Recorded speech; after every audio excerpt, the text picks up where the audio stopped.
Imagine a bank gives your country over $1.5 billion to help fix electricity. Then after years of waiting, the bank basically says the system is no longer improving fast enough. That's essentially what just happened between Nigeria and the World Bank. About $717 million in undisbursed electricity sector funding was cancelled. And honestly, this is much bigger than most Nigerians realize because it is about whether Nigeria's electricity system is financially surviving at all as of today. So, it's good to understand the nature of the loan. The loan is a performance-based loan, which means that the money is released in tranches based on milestones achieved. The former administration under Buhari initiated the initial loan to fund a major electricity reform plan called the Power Sector Recovery Program (PSRP). This was done to fix the power sector's recurrent and lingering issues of many years. In June 2020, the initial approved loan was $752.5 million, which was given to the Buhari's administration, and they were able to meet up with the performance-linked indicators that made the World Bank release 95% of the initial loan allocation to them. The current administration sought to expand the recovery program and negotiated an additional financing of $763.5 million from the World Bank, amounting to a total of $1.52 billion. Only $45.8 million was given to the current administration due to unfulfilled milestones, leaving $717.7 million unspent, and subsequently it just got cancelled, which is a year before the loan was even to be expired. Now, according to the World Bank, the program was cancelled because of worsening tariff shortfalls, implementation delays, foreign exchange pressures, and a deepening financial instability in the Nigeria's power sector. One of the most important lines from the report stated that Nigeria struggled to establish a physically sustainable financing plan. In other words, it's just trying to say that the sector's money problems is becoming unsustainable. Here's the real issue. Nigeria's electricity sector has a very serious cash flow crisis. The GENCOs, which generate the electricity, are often not fully paid. The DISCOs, which help to make sure the electricity reach our homes, struggle to recover enough money from consumers. Then the federal government frequently steps in to cover that gap. But after the naira devaluation, things got much worse because many generation costs are linked to gas pricing, dollar-denominated obligations, maintenance imports, and FX sensitivity infrastructure costs. So while the costs increased massively, electricity tariffs for many consumers remained politically controlled, meaning revenue did not rise as fast as costs. One of the biggest turning points came after the foreign exchange liberalization in 2023.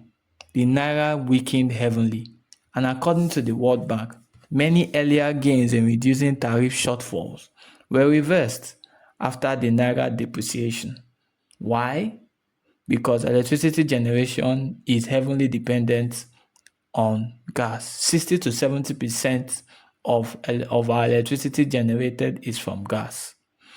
And gas pricing became more expensive in naira terms. Imagine this: if a GENCO previously needed 200 naira to produce a unit of electricity, naira depreciation could suddenly push its cost way higher, up to 1,000 naira.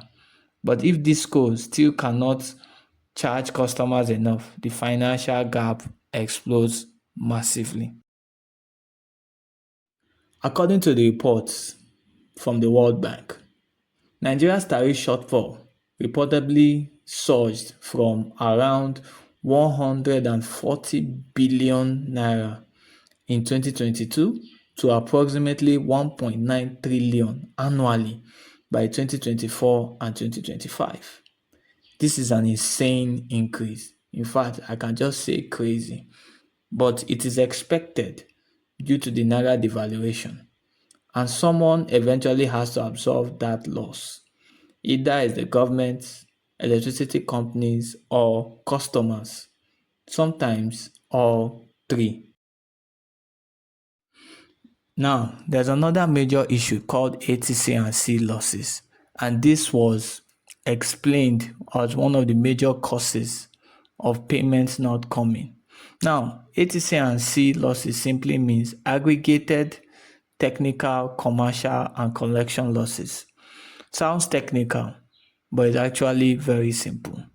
It means electricity companies lose money through bad infrastructure, power thefts, illegal connections, faulty billing, unmetered consumption, and poor payment collection.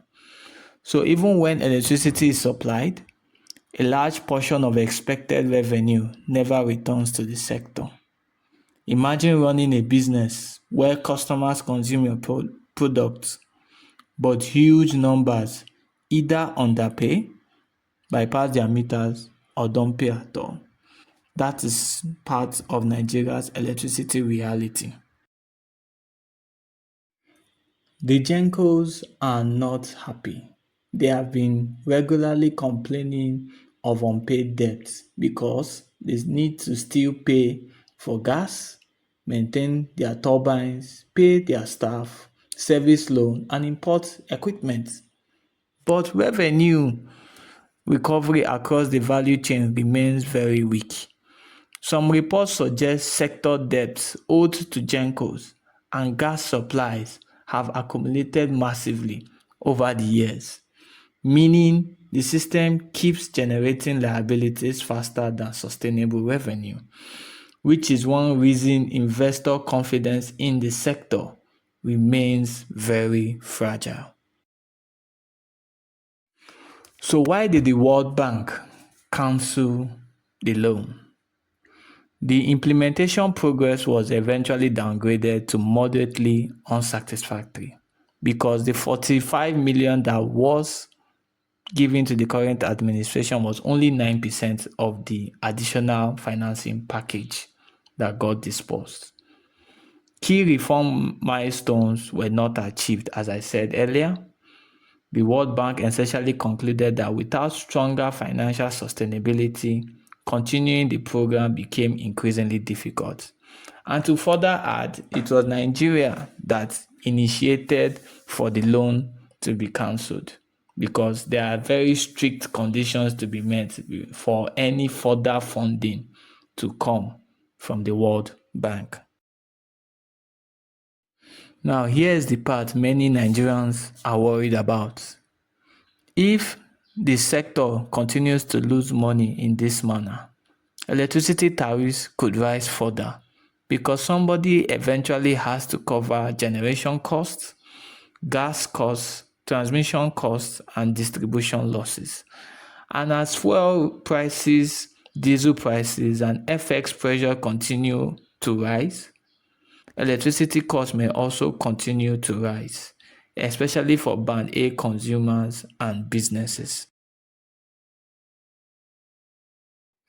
My own personal take as a professional in the sector is for the government to work on the technical issues such as change of transmission and distribution lines, transformers, various equipment because the capital involved to upgrade these systems and make them better is too much for the discos.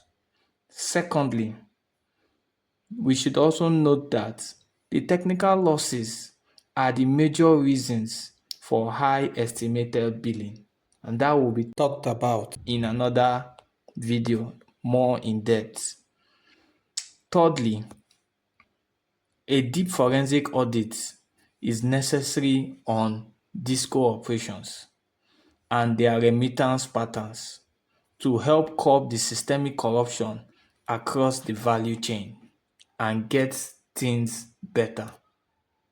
And here's the big question. Should Nigerians continue paying more for electricity even when supply is still very erratic and unstable? Let me know in the comments and subscribe for more insights into the electricity, power, and energy sectors in Nigeria and Africa.